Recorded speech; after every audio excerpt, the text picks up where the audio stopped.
अस्सलाम वालेकुम व्यूअर, कैसे हैं आप सब। उम्मीद करता हूँ सब बाखैर वाफियत होंगे। अल्लाह शाद व आबाद रखे। व्यूअर्स, आज मैं एक ऐसी वीडियो पर बात करूँगा जिसकी रिक्वेस्ट मेरे बहुत अच्छे से एक फॉलोअर ने व्हाट्सएप पर मैसेज करके किया कि डॉक्टर साहब बहुत काम कर लिए, लेकिन ये बीमारी जो है ये हमारे गांव में काफ़ी सारे लोगों को है, तो अगर आपकी एक वीडियो बन जाए तो बहुत से लोगों का उससे फ़ायदा हो जाएगा। तो ये वीडियो मेरे उसी फॉलोवर के लिए है और हर उस फॉलोवर के लिए है कि उसके जानने वालों में या किसी में ये बीमारी है, तो उनको ये भी पता चल सके कि ये बीमारी क्या होती है, इसकी वजूहात क्या होती हैं, इसकी अलामात क्या होती हैं और इसकी वो बेहतरीन होम्योपैथिक मेडिसिन्स क्या क्या हैं। इस पर मैं बात करूंगा व्यूअर्स, लेकिन अगर आप मेरे चैनल पर नए हैं और अभी तक आपने चैनल को सब्सक्राइब नहीं किया, चैनल को सब्सक्राइब कर दें और बेल आइकन दबा दें ताकि इस तरह की मुफीद वीडियोस आप लोगों को वक्तन फवक्तन मिलती रहे।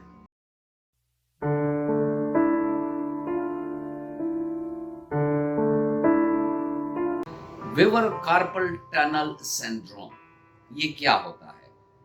जैसे आप तस्वीर में देख रहे हैं, कार्पल टनल सिंड्रोम एक आम हालत है जो हाथ और कलाई में दर्द पैदा करता है। उसकी वजह से नमनेस आ जाती है और उसमें टिंगलिंग और कमजोरी पाई जाती हो।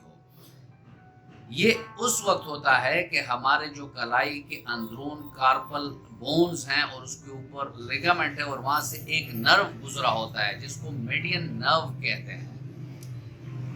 इस नर्व की दबाव की वजह से या किसी इन्फ्लेमेशन की वजह से हमारे जो अंगूठा है, शहादत की उंगली है, दरमियान की उंगली है और निसफ हिस्सा अंगूठी वाली उंगली जो है, इसमें ये दर्द, सुन होना और साथ में टिंगलिंग की कैफियत होती है। और साथ में ये भी होता है कि इस मर्ज में अगर काफ़ी अरसे तक इसका वो इलाज ना कराया जाए तो उस मसल में, यहाँ के मसल में भी कमज़ोरी आना शुरू हो जाती है। ऐसे लोगों के हाथ से चीज़ें गिर जाती हैं और बाज़ औक़ात ये तकलीफ़ रात को सोते हुए हो जाती है कि पेशेंट सोया हुआ है और उसको ये तकलीफ़ हुई तो वो बेचारा उठकर हाथ को झाड़ता है इसी तरह।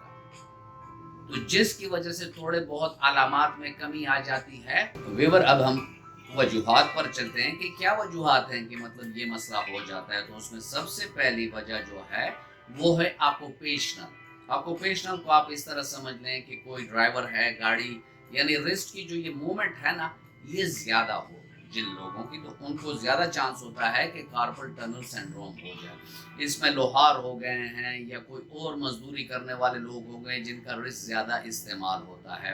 उसके बाद जो प्लेयर्स हैं, क्रिकेट खेलते हैं, गोल्फ खेलते हैं या टेनिस खेलते हैं जिसमें रिस्ट की मूवमेंट एक्सटेंसिव हो, कोई और जॉब नेचर है या औरतें बेचारी लगी रहती हैं, वो मतलब रिस्ट की मूवमेंट उनकी ज़्यादा होती है, वो पतीली में जो चमचा फेर रही हैं या कोई और ऐसा काम कर रहा है जिसमें उसकी रिस्ट की मूवमेंट ज़्यादा होती है, तो उनको भी ये मसला हो जाता है। उसके बाद वो लोग आ जाते हैं जिनकी हेरिडिटरी हो, यानी मुरासी बीमारी हो, इनकी वालदा को हो या वालिद को हो, तो उसको हेरिटेबल ये ट्रेड्स जो हैं वो उसको ट्रांसफ़र हो जाएं, तो ये भी एक वजह है। अल्कोहल भी एक वजह है।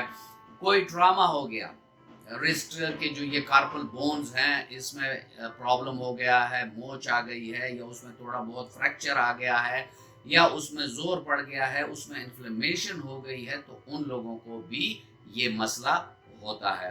नशा आवर जो चीज़ें हैं उसके इस्तेमाल से भी लोगों को हो जाता है। जो डायबिटिक के पेशेंट हैं तो उन बेचारों को हाई डायबिटीज़ की वजह से मतलब उनके नर्व्स में प्रॉब्लम आती है जिसको पेरिफेरल न्यूरोपैथी कहते हैं, तो उस वजह से नर्व्स में कमज़ोरी आ जाती है और वहाँ भी ये मसला देखने को मिलता है।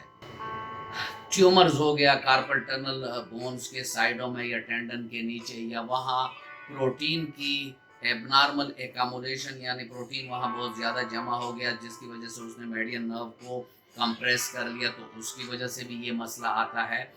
और ऐसे मरीज़ जो आर फैक्टर के मरीज़ हों या जिनको जोड़ों की बीमारियां हों तो उनके जोड़ वहाँ से सख्त हो जाते हैं, ख़राब हो जाते हैं, उनमें डिफ़ॉर्मिटी आ जाती है, तो उन लोगों को भी ये मसला हो सकता है। इसके अलावा हाइपोथायरॉयडिज़्म भी एक वजह है कि उसकी वजह से भी ये मसला देखने को मिलता है। अब हम चलते हैं और देखते हैं कि इसकी अलामात क्या हैं। ये कार्पल टनल के बोन है और टेंडन है, इसके बीच में जो मेडियन नर्व है, तो ये उंगली, ये और आदि ये, इसमें दर्द होगा, इसमें सुन होने वाली कैफियत होगी और साथ में इसमें टिंगलिंग की कैफियत भी होगी। तो ये उसकी ऐसी वाज़ेह सी अलामात हैं। और बाज़ औक़ात फिर ये होता है कि ऐसे मरीज़ों की ये जो ग्रिप है इन 3 उँगलियों की, उसमें भी फ़र्क आ जाता है, जिसकी वजह से वो किसी चीज़ को पकड़ते हैं तो उनकी गिरफ्त ढीली पड़ जाती है और वो चीज़ गिर जाती है। फिर ये मसल जो है ज़्यादा, अगर ये मसला ज़्यादा हो जाए तो इनमें कमज़ोरी आना शुरू हो जाती है, यानी उसमें डिफ़ॉर्मिटी सी आ जाती है और कमज़ोरी आना शुरू हो जाती है। औरतों में अगर ये हो जाए तो औरतें बेचारे अगर सीने पिरोना का काम करते हैं या सुई धागे का इस्तेमाल करती हैं, तो उन बेचारियों को भी इसमें फिर काफ़ी उनको प्रॉब्लम आ जाती है और उनकी जो मोशंस हैं वो ठीक तरह हाथ की नहीं होती, जिसकी वजह से वो काम नहायत मुश्किल हो जाता है। व्यूअर्स, इसके अब ट्रीटमेंट ऑप्शंस पर जाते हैं। ऑपरेशन भी एक ट्रीटमेंट ऑप्शन है, लेकिन वो कोई ज़्यादा अच्छा नहीं समझा जाता, क्योंकि हमारे क्लिनिक में ऐसे पेशेंट आफ्टर ऑपरेशन भी आ जाते हैं, यानी ऑपरेशन उन्होंने कराया होता है लेकिन फिर भी उनको ये मसला हो जाता है। तो इसके लिए जो होम्योपैथिक है वो बहुत पुरअसर भी है, सेफ भी है और साथ में मरीज को कोई सर्जिकल प्रोसीजर से भी नहीं गुजरना पड़ता और उसका मसला भी ठीक हो जाता है। और ऐसी इफेक्टिव मेडिसिन हैं कि फर्स्ट मंथ पर ही पेशेंट महसूस करता है कि उसके अलामात ख़त्म होना शुरू हो गई हैं, क्योंकि अगर इन्फ्लेमेशन है या कोई और है तो उसमें हमें देखना पड़ता है। और इसमें मैं आपको टॉप मोस्ट जो मेडिसिन है उसके बारे में बताऊंगा, लेकिन बताने से पहले कभी भी आपको कोई ऐसा मसला हो तो अपने करीबी होम्योपैथिक डॉक्टर से ज़रूर मिलें, ताकि वो आपको बिलमिसल अद्वियात दे सकें आपके अलामात के मुताबिक, क्योंकि होम्योपैथिक कॉज के पीछे फिर रहा होता है। अगर कॉज आपको मिल गई तो आपका पेशेंट ठीक हो गया। से फॉर एग्जांपल किसी के कार्पल टनल के या रिस्ट पे कोई चोट पड़ी है, एक्सीडेंट हो गया, वैसे चोट पड़ी है या मोच पड़ी है या उसके जो पट्टे हैं और नर्व्स हैं वो कंप्रेस हो गए हैं, उसको ट्रॉमा हो गया है, तो इसमें आप याद रखें कि आर्निका 200 और हाइपेरिकम 200 ये एक्सीलेंट रेमेडीज हैं। अगर 2 कतरे आप आर्निका सुबह देते हैं और 2 कतरे हाइपेरिकम शाम को देते हैं तो ऐसे मरीज बहुत जल्द ठीक हो जाते हैं। इसके अलावा कास्टिकम एक ऐसी दवाई है, कास्टिकम 200 ताकत में, जो आपके नमनेस को भी ख़त्म करती है, पेन को भी ख़त्म करती है, जो मसल वीकनेस आ रही है उसको भी ख़त्म करती है और आपके कार्पल टनल के जितने सिम्टम है उसको कास्टिकम बहुत अहसन तरीके से ख़त्म करता है। कोई माइल्ड फ्रैक्चर हो गया या कार्पल टनल की हड्डियों में कोई प्रॉब्लम आ गया है तो यहाँ आप याद रखें सिम्फाइटम जो है 30 ताकत में, कैलकेरिया फॉस जो है 6x ताकत में और रूटा जो है 30 ताकत में। तो ये 3 मेडिसिन जो हैं ये भी इंतहाई बेहतरीन रिजल्ट्स रखती हैं कार्पल टनल सिंड्रोम में। इसके अलावा भी और भी मेडिसिन हैं, जैसे आप एक और मेडिसिन है, अगर राइट तरफ का हाथ उसमें इन्वॉल्व है, रिस्ट इन्वॉल्व है और राइट तरफ के हाथ में पेन भी है, नमनेस भी है, तो इसके लिए एक मेडिसिन है वियोलो एडोरोटा। ये 30 ताकत में अगर आप 2-2 कतरे 3 टाइम लेंगे तो राइट तरफ वाला मसला आपका इससे बहुत आसान तरीके से हल हो सकता है।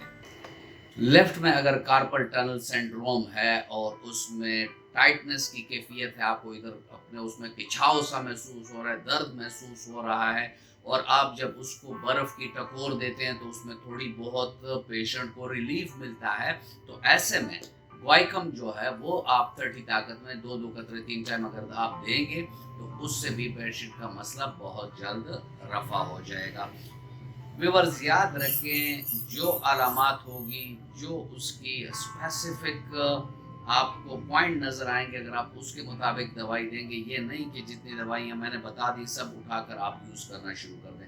اور اس میں یہ ہوتا ہے کہ جب آپ انیشیل کوئی موومنٹ کرتے ہیں تو اس میں دردوں میں اور نمنس میں اضافہ ہو جاتا ہے، یعنی جیسے ہی آپ موومنٹ ہاتھ کو دیتے ہیں تو اس میں اضافہ ہو جاتا ہے، لیکن تھوڑا آپ اس کو موو کرتے ہیں یا وہ پریکٹس کرتے ہیں تو اس درد میں کمی آنا شروع ہو جاتی ہے۔ تو ایسے میں راسٹاکس 30 جو ہے وہ بھی 2 قطرے 3 ٹائم آپ دے سکتے ہیں۔ تو یہ ایسی کچھ علامات کے مطابق ادویات تھی جو میں نے آپ سے شیئر کی۔ باقی بھی اگر آپ ڈسکرپشن میں دیکھنا چاہیں تو میں نے اور بھی ادویات وہاں دی ہوئی ہیں مخصوص علامات کے ساتھ، تو وہ بھی آپ دیکھ سکتے ہیں۔ اور میں امید کرتا ہوں ویور کہ یہ ویڈیو آپ کو اچھی لگی ہوگی۔ اگر آپ کو اچھی لگی ہے تو ویڈیو کو لائک کر دیں اور فرینڈ اینڈ فیملی ممبرس کے ساتھ اس کو شیئر کر دیں۔ ملتے ہیں کسی ایسی ہی اچھی ویڈیو میں، تب تک کے لیے اجازت، اللہ حافظ۔